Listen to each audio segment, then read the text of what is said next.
You're listening ad-free on Amazon Music.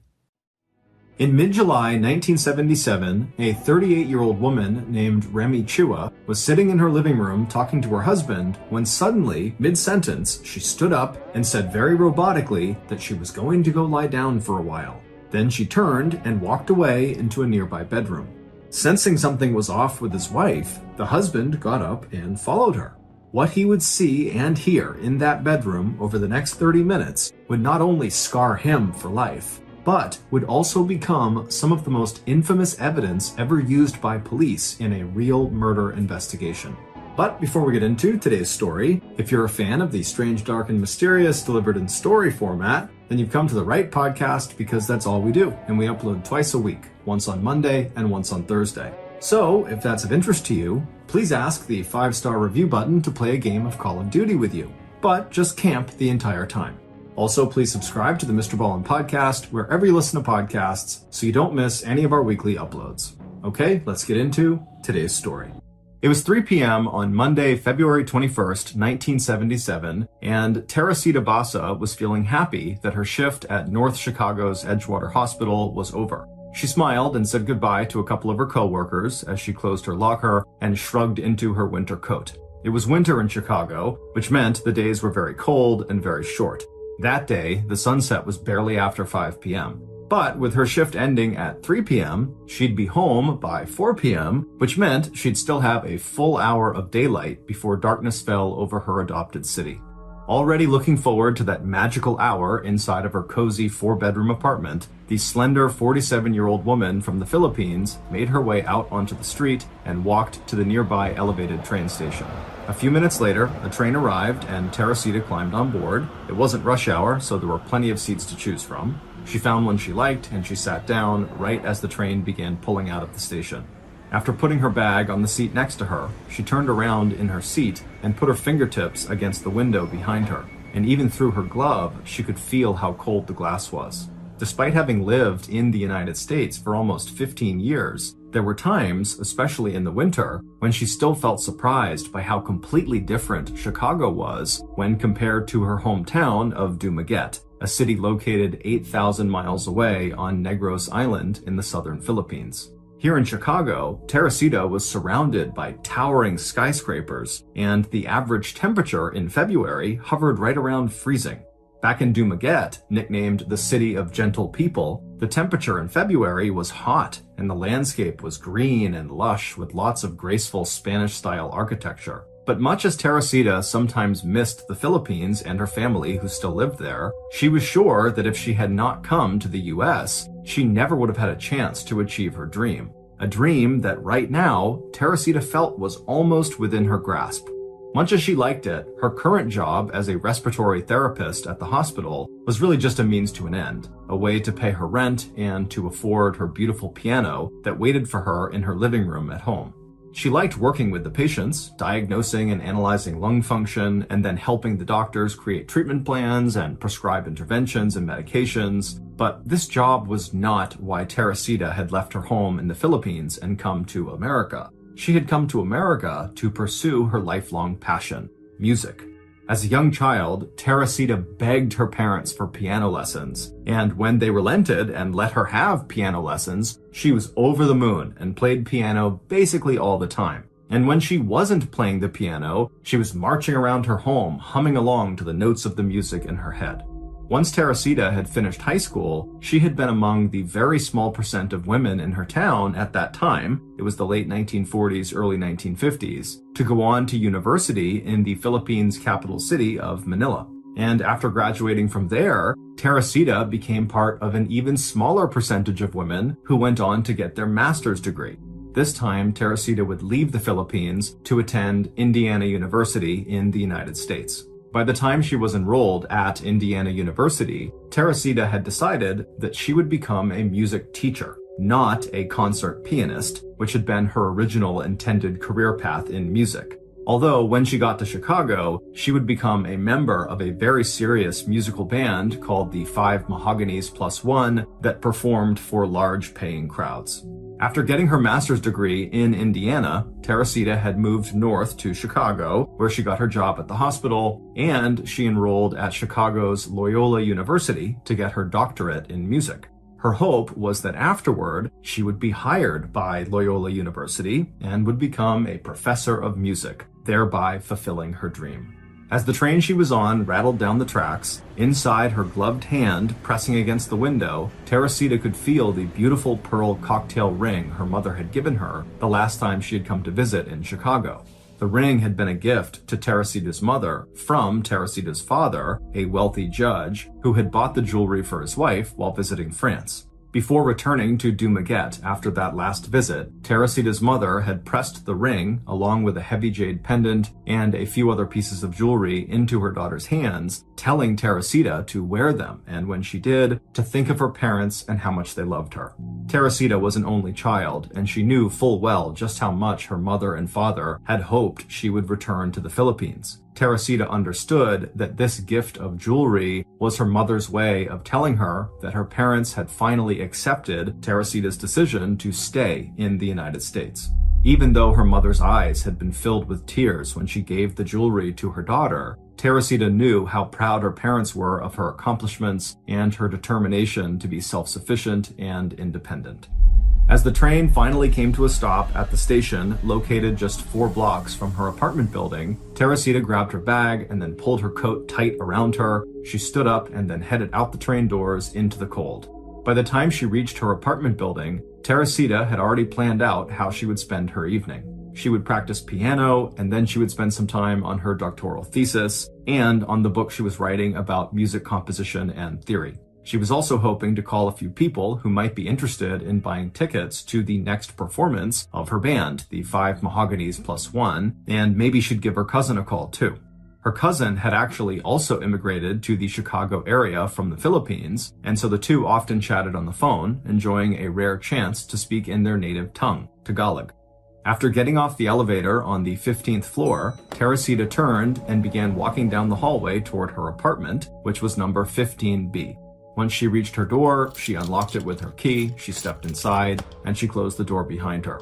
She took off her winter coat and hung it neatly in her closet. Then she took off her mother's pearl ring and carefully placed it next to her mother's jade necklace, which was on top of the dresser in her bedroom. After freshening up in the bathroom, Teresita went into her living room and she sat down at her beloved piano. As she ran her fingers across the keys, she looked out the nearby window and was happy to still see sunlight. With a smile on her face, she turned back to her piano, she closed her eyes, and she began to play.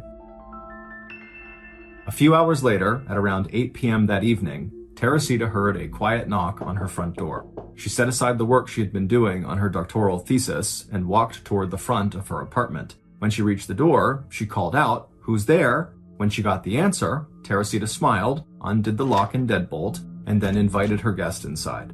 1 hour later, at 9 p.m., the first fire engine screeched to a halt in front of Teresita's apartment building. The crowd of residents and curious bystanders gathered in front of the building scattered as firefighters jumped down from the truck and headed inside up the stairs to the 15th floor.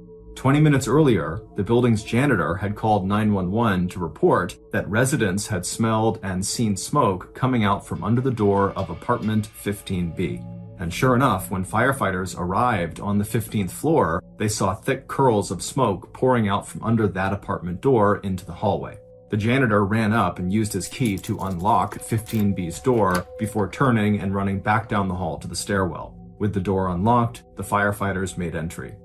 Inside apartment 15B, firefighters quickly saw and extinguished the source of the fire. It was a burning mattress on the floor of the bedroom, and near it was a pile of burning clothes. Once a thorough search revealed that the apartment was empty of any people, a fire department lieutenant used his boot to kick aside the smoldering pile of clothes, trying to see what might have caused the fire. Crowding in behind the lieutenant were a couple of uniformed police officers who had also arrived at the scene. And when those police officers and the lieutenant saw what was under those smoldering clothes, they instantly stepped back and turned their faces aside. Then, one of the police officers grabbed his radio and called for medical personnel, homicide detectives, and a crime scene unit. The first thing Chicago detective Joe Stachula and his partner Lee Eppen noticed when they stepped inside of Teresita's apartment was the mess. Looking into the kitchen, they could see drawers had been pulled out and cupboards were open, and in the living room, lamps had been knocked over and a coffee table overturned. But even though they were preparing for something much worse when they stepped into Teresita's bedroom, what they actually saw still stunned them. In front of them, lying on her back on the floor next to the bed, was the body of a woman. The fire had burned most of the dark wavy hair from her head, along with most of the skin on the right side of her face. She was naked, her knees were spread wide apart, but her feet were almost touching each other. Her arms were out to either side, bent upwards at the elbows, so her hands were near her head. And in the very center of her chest was a large kitchen knife, buried into her torso right up to the wooden hilt. It did not take detectives long to confirm that the body in 15B was that of Teresita Basa. And based on the condition of her body and the disorder inside of her apartment, it also didn't take investigators long to come up with a working theory of what happened to her. Since the door to her apartment was not deadbolted from the inside, police assumed that Teresita had opened the door for her killer. And once the killer, who they believed was male, was inside, he overpowered Teresita, he sexually assaulted her, and then he murdered her. After she was dead, he ransacked her apartment looking for valuables, and then before leaving, he tried to burn her body to destroy any incriminating evidence. But when the autopsy report came back a few days later, this working theory fell apart. According to the medical examiner, not only was there no evidence of sexual assault, it turned out that Teresita was actually a virgin. So, with this new information, the police now knew that Teresita's body had been staged to look like a sexual assault had taken place. The killer, who they now knew could easily have been a man or a woman, likely was just trying to confuse police. As for the robbery angle, the police had no way of knowing if anything was actually taken from apartment 15B because Teresita lived there alone, and so only Teresita would have known if something was missing. And while the fire had been relatively small and mostly contained to just Teresita's bedroom, it had been big enough that it completely destroyed any evidence of fingerprints on the murder weapon. Additionally, interviews with Teresita's neighbors, co-workers, family, friends, university professors, supervisors, and possible love interests all led to one dead end after another.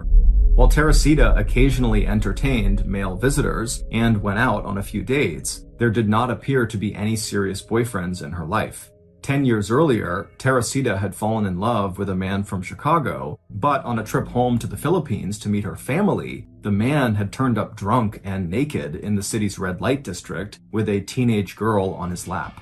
Ever since then, Teresita had become much more interested in friendship than in romance. As a result, there was no sign of some of the more obvious murder motives like jealousy, affairs, marital problems, or sexual entanglements. And when it came to identifying possible suspects at Edgewood Medical Center, the hospital itself was so big, with hundreds of employees working various schedules in dozens of different departments, and hundreds more visitors and visiting medical personnel, that detectives had to narrow their interviews to just co-workers whose shifts and responsibilities overlapped with Teresita's. And the verdict among that small group was unanimous. Everybody loved Teresita. She was kind, she was quiet but friendly, she was great with her patients, she was good at her job, she was reliable, punctual, hardworking, and at lunch in the cafeteria, she liked to eat alone, always sitting in the same place, humming bars of music in between bites of her food.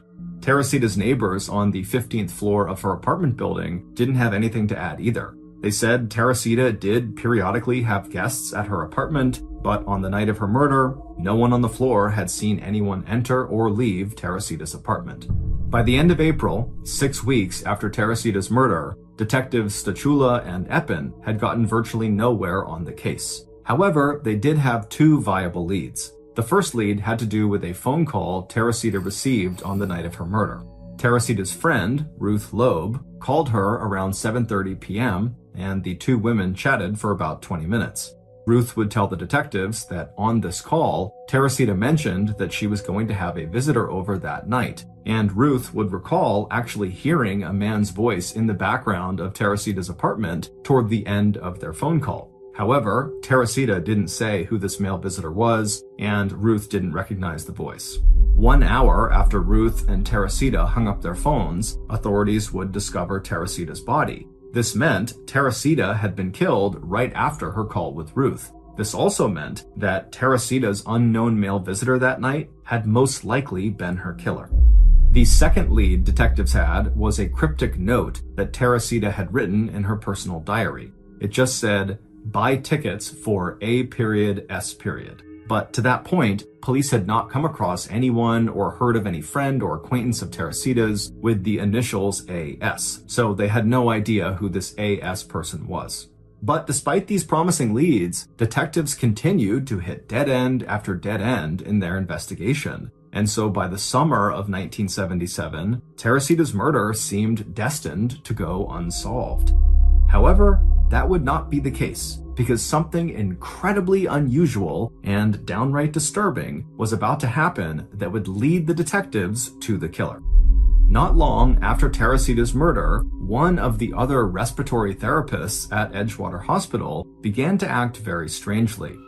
Her name was Remy Chua, she was 38 years old, and like Teresita, she was from the Philippines.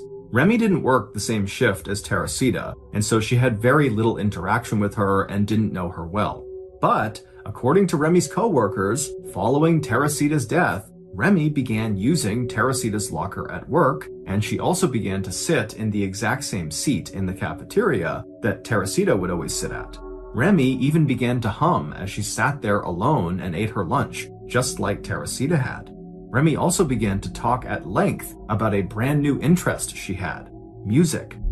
Unsettled by what they considered to be Remy's obvious impersonation of a murdered colleague, Remy's coworkers eventually asked her why she was doing what she was doing. But Remy just looked at them confused and then waved them off dismissively and said she was not acting like Teresita, she was acting like herself.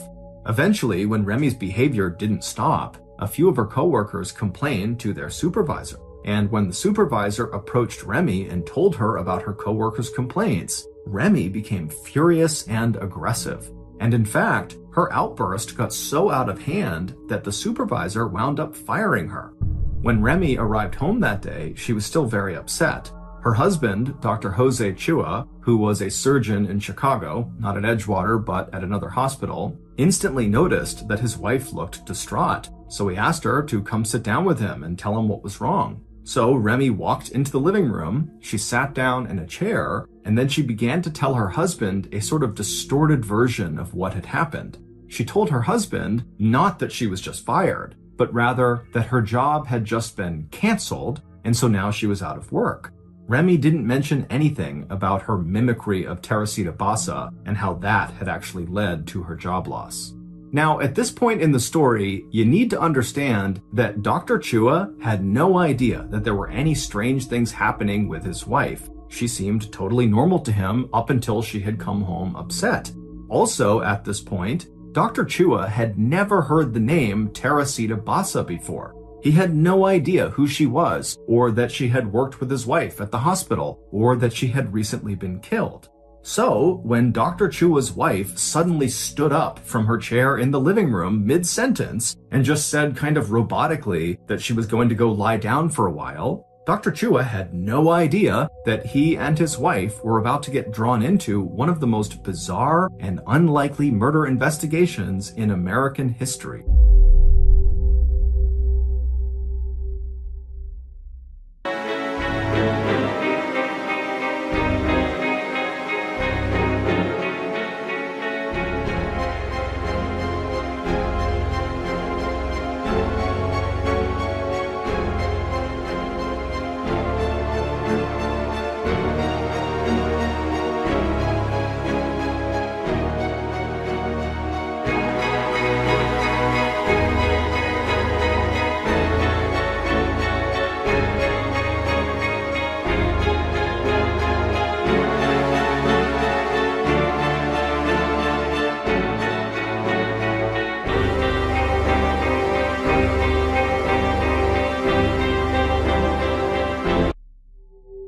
After Remy stood up and left for her bedroom, Her mother, who was visiting the couple, would say that the look on her daughter's face was so strange that she turned and asked Dr. Chua to follow her and make sure his wife was okay. Dr. Chua did just that, and he arrived in the bedroom to find his wife lying on top of the bed, staring blankly up at the ceiling. Startled by the fixed look on his wife's face, Dr. Chua sat down next to her on the edge of the bed and asked her, "Is anything wrong?" But the voice that answered him did not belong to his wife. It was instead a voice he had never heard before. It spoke in the native Philippine language of Tagalog, which he and his wife both knew but rarely used, and the voice spoke with a distinct Spanish accent that he had never heard his wife use before. "Doctor," the voice coming out of his wife's mouth said, "you must help me." Dr. Chua was so caught off guard by this alien-sounding voice that he immediately defaulted to his medical training. He decided he needed to check to see if his wife was actually coherent or not, so he asked her a simple question: "What is your name?" But instead of his wife saying Remy in her normal voice, she said, still speaking in Tagalog with a Spanish accent, "I am Teresita Basa." Dr. Chua felt chills go all over his body. Then, after a pause, he said that he didn't know anyone by that name.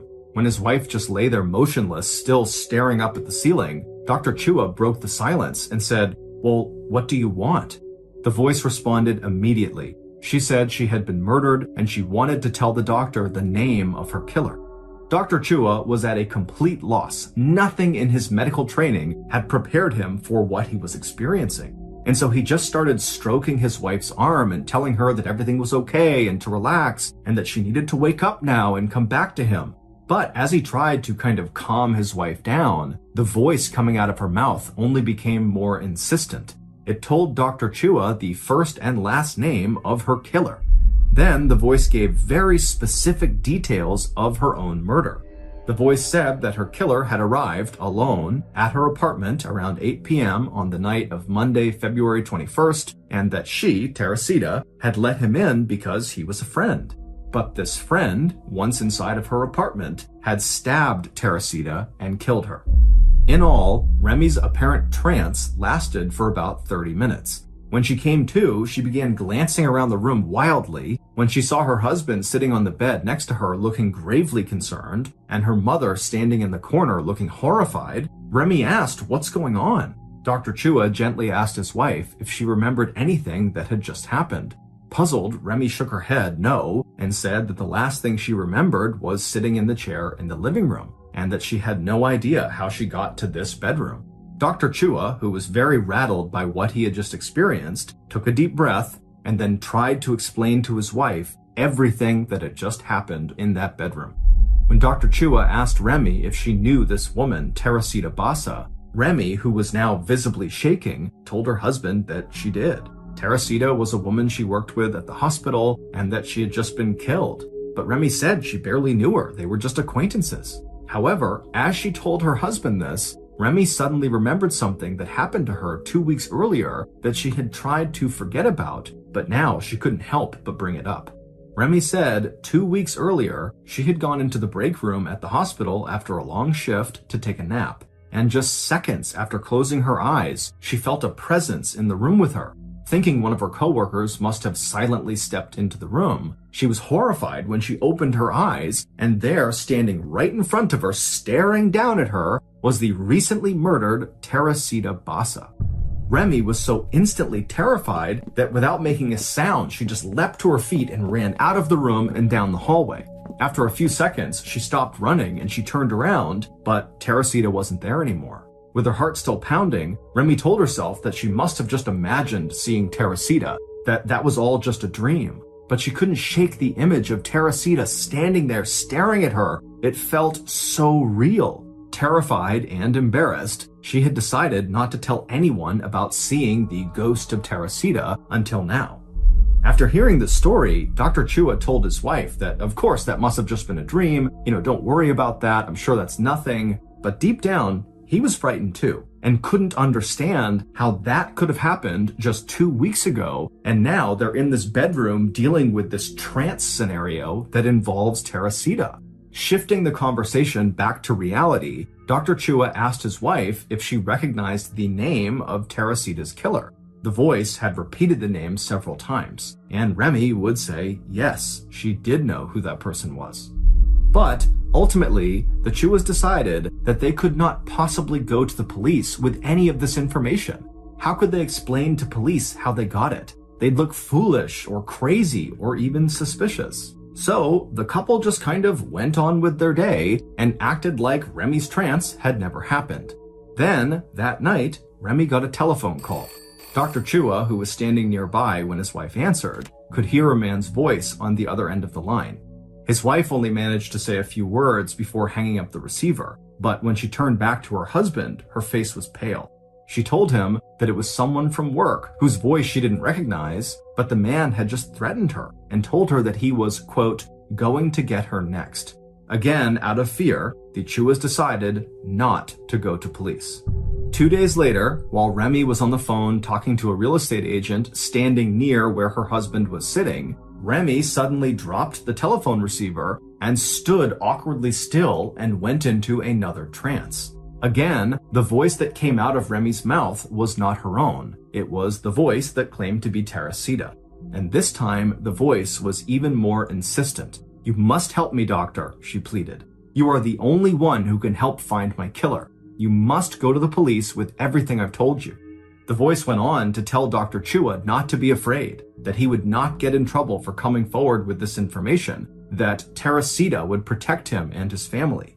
However, once Remy snapped out of this second trance, the Chuas again did not go to the police. Even though they were starting to believe that these trances might actually be real, that Teresita really was communicating with them from beyond the grave, they felt like they didn't have any real evidence to back up what this voice was claiming, and so they still just could not go to police. No one would believe them. A few days later, Remy would fall into yet another trance. While Remy and her husband were asleep in bed, Remy suddenly opened her eyes, and while remaining stiff as a board on her back, she began speaking to Dr. Chua in the now familiar Tagalog with the Spanish inflection. When Dr. Chua woke up and saw what was happening right next to him, he was ready. He demanded that the voice provide real proof that could confirm her claim about the killer's identity, and the voice would do just that. According to the voice, after Teresita had let her killer inside of her apartment, the killer had knocked her unconscious, and after stabbing her, he had rifled through her apartment and taken several pieces of jewelry that had been given to her by her mother. Her killer had disposed of some of the pieces, but he had kept a jade and gold necklace and a pearl cocktail ring that he had given to his longtime girlfriend with whom he lived. Not only did the voice describe every detail of the ring and the necklace, but also the voice told Dr. Chua the names and the phone numbers of Teresita's relatives who lived in the Chicago area who could actually identify this jewelry as belonging to Teresita. The voice ended the trance by telling Dr. Chua that once police found this jewelry, they would find the killer. After this third visitation from what appeared to be the spirit of Teresita, Dr. Chua and Remy felt like they had to share this information with authorities. But the Chuas were still nervous about going public with their story, so instead of contacting the Chicago police, they contacted their own local police department in Evanston, Illinois, which was north of Chicago. And instead of saying that they had got all this information from the voice of a dead woman, they told the police that Remy had received that threatening phone call from a former coworker at Edgewater Hospital, and they identified this coworker using the name of the man that the voice, Teresita, had said was her murderer. The Chuas then surprised the Evanston police by suggesting that this threatening phone call could be related to the murder of Teresita Basa. It should be noted that we don't know if Remy and Dr. Chua concocted this story in order to more discreetly tell police what they had learned from the voice, or if they actually came to believe that the person who called Remy and threatened her was the same person who the voice identified as the killer. So, in early August 1977, 5 months after Teresita's death, Chicago detective Joe Stachula was notified by Evanston police about a possible tip in the Teresita murder case. A few days later, when Detective Stachula followed up directly with the Evanston police for more details on this tip, the Evanston police officer told Stachula the name the Chuas had given them of the man who had apparently made this harassing phone call and who the Chuas thought was connected to the murder of Teresita Basa. And when Detective Stachula heard this person's name, the hairs on the back of his neck stood up straight. A few days after that, Detective Stachula found himself sitting in the Chua's living room, staring at a highly educated and articulate couple who seemed incredibly reluctant to elaborate in any way on the tip they had called in to the Evanston police station. After a brief description from Remy about the threatening call she had received almost 3 weeks earlier, Detective Stachula could no longer ignore Dr. Chua's obvious distress as the doctor sat there shifting in his seat and wringing his hands while his wife was speaking. When Detective Stachula turned towards the doctor and asked him point blank, "Is there something about this murder investigation that you want to tell me?" Dr. Chua looked extremely embarrassed, but instead of answering the detective's question, the surgeon leaned forward and looked intently at the detective's face before asking a question of his own. "Do you believe in the occult or in possession and exorcism?" Detective Stachula worded his answer carefully, telling Dr. Chua that as a homicide investigator, he always tried to keep an open mind and follow up on any information that could help solve a murder case. Dr. Chua nodded silently, then took a deep breath, and he told the detective the whole story of how, starting back in mid-July, the spirit of Teresita Basa had begun temporarily possessing his wife's body. And during these possessions, Teresita would give them very specific information, like about the exact type of jewelry that was taken from her apartment, that Teresita insisted would help police catch her killer, a man named Alan Showery. When Detective Stachula had first heard the Evanston police officer say this name, Alan Showery, it had caused the hairs on his neck to stand up because Alan's initials were A.S., just like the initials written in that cryptic note Teresita had left in her personal diary before she was killed. The note had just said, "Buy tickets for A.S."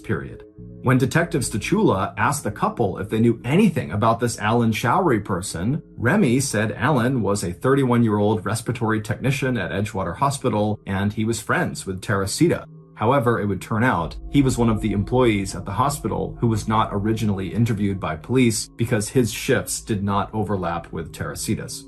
While the information that Dr. Chua and Remy had just told him sounded very promising, the fact that it was apparently delivered by the murder victim herself after she was dead seemed so unbelievable to Detective Stachula that instead of writing up a formal police report about his interview with the Chuas, he instead just described the interview in a confidential memo that he sent only to his commanding officer. Following the Chua interview, police would rule out Remy and her husband, Dr. Chua, as suspects in Teresita's murder because both of them had rock-solid alibis. The police would also run a background check on Alan Showery, and it would show that he had a lengthy rap sheet, which included being arrested for, but not convicted of, theft, burglary, and rape. Through new interviews with Teresita's co-workers, police confirmed that Alan and Teresita were friends and that on the night of her murder, Alan may have gone to Teresita's apartment to fix her broken TV set, because apparently someone had overheard him say that. And if that was true, that would place him right at the scene of the crime. So, on the afternoon of August 11th, 1977, almost 6 months after Teresita was killed, Detectives Stachula and Eppin arrived at the apartment of Alan and his girlfriend Yanka and asked to speak with Alan down at the police station about Teresita's murder. While Alan immediately agreed to the request and chatted to detectives on the ride to the station about what a wonderful person and good friend Teresita had been, he also insisted to police that the last time he had seen Teresita was 6 months before her death. But when investigators bluffed, telling him they'd found his fingerprints at Teresita's apartment, Alan reconsidered, saying that on second thought, he had been at Teresita's apartment on the night of her murder to fix her TV, but that he had left at 6:30 p.m. because he didn't have the right tools with him to fix the TV. At that point, police went back to Alan's apartment to see if Yanka could confirm her husband's alibi. But it wasn't what Yanka had to say that grabbed officers' attention. It was what she was wearing. There, on one of her fingers, officers saw a large, distinctive pearl cocktail ring. It was exactly like the one that the Chuas said belonged to Teresita and had been taken from her apartment by the killer. When investigators asked Yanka where she had gotten the ring, she told them it was a late Christmas present, along with some other pieces of jewelry that Alan had given her in late February, which would have been right around the time that Teresita was murdered. Detectives immediately asked Yanka to join her husband at the police station and to bring her jewelry collection with her. Yanka agreed, and then police, using the list of names and phone numbers that Dr. Chua had given them, contacted some of Teresita's relatives who lived in the area, and they came to the police station as well. And those relatives, including Teresita's cousin, immediately identified the ring Yanka was wearing and the jade pendant in her jewelry box as the jewelry that Teresita's father had bought in France for Teresita's mother, and that Teresita's mother had then given the jewelry to Teresita during her last visit to Chicago. When police confronted Alan with the ring, along with the information provided by Teresita's relatives, Alan abandoned his claim that he was innocent of any involvement in Teresita's murder, and by early the next morning, on August 12, 1977, police had a 13-page signed confession from Alan. According to that confession and additional interviews from Teresita's co-workers, this is what happened to Teresita on the night of her murder. Alan arrived at Teresita's apartment at about 6:30 p.m. to fix her TV. But after realizing he did not have the right tools to fix it, he told Teresita that he would just have to come back another time, and he left her apartment shortly after 7:30 p.m. to walk back to his own apartment, which was only a block away. On that walk home, Alan did a lot of thinking. He had some serious money problems. He was currently behind on rent, and if he couldn't get his hands on a lot of cash very soon, his landlord was going to evict him and Yanka, who was several months pregnant. And when Alan wondered where and how he could come up with that kind of money, he thought of Teresita. He knew she came from a wealthy family in the Philippines, and it seemed to him that she must have a lot of cash on hand. So when Yanka went out shopping at about 8 p.m. that night, Alan decided to go back to Teresita's and rob her.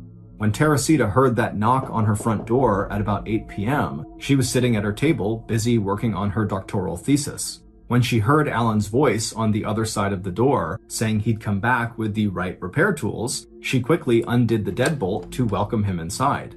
As she turned back to close the door behind him, Alan lunged at Teresita, using his arm to encircle her neck from behind in a vicious chokehold as he dragged her into her bedroom. He continued to squeeze her neck until she was unconscious. Then Alan lay Teresita down on the bedroom floor on her back. He stripped off all of her clothes and arranged her body to look like she had been sexually assaulted. Then he walked into the kitchen and he grabbed a large knife that was laying on a cutting board nearby. He walked back into the bedroom with the knife in hand, and he stood over Teresita, who was still on the ground unconscious, and then he raised the knife into the air and then drove it straight down into the center of her chest. After pausing to catch his breath and to make sure that Teresita was dead, Alan got back onto his feet and began searching the apartment for the small fortune in cash that he was sure he would find. In the end, though, after pulling out drawers, opening cupboards, and turning over small pieces of furniture, all Alan would find was just $30. Glancing at his watch, Alan knew Yanka would be back soon, and he needed to hurry. So he stepped to Teresita's bed, he pulled the mattress down on top of her to hide her body, and then he piled her clothes up on top of and next to the mattress and set it all on fire.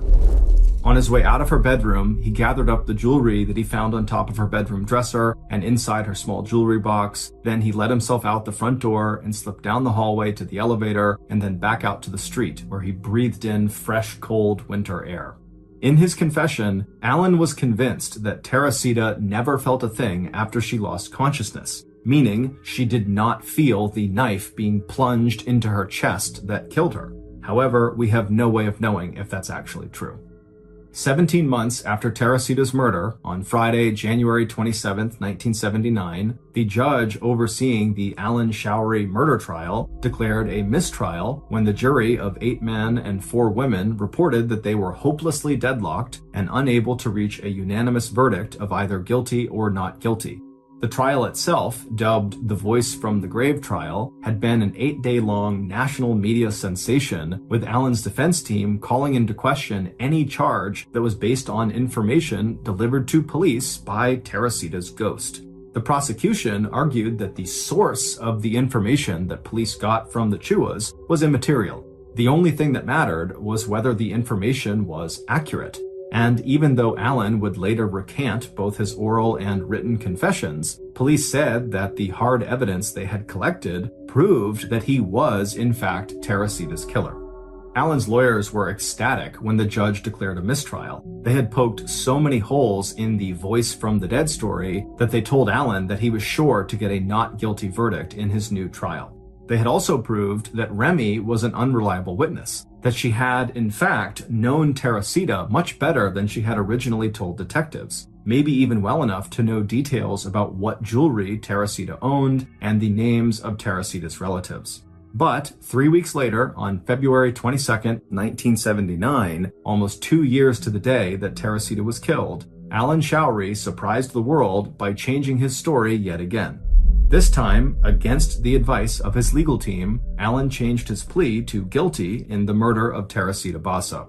Allen Showery was sentenced to 14 years in prison, the minimum mandatory sentence for murder. But just 4.5 years into Allen's sentence, he was released from prison on parole for good behavior. His whereabouts today are unknown. 45 years later, the case of Teresita Basa's murder remains one of the strangest investigations in police history. But whether or not you believe the story Dr. Jose Chua and his wife Remy told Chicago police, the fact remains that the information they provided to investigators turned out to be the key to finding and convicting the man who eventually confessed to being Teresita's killer.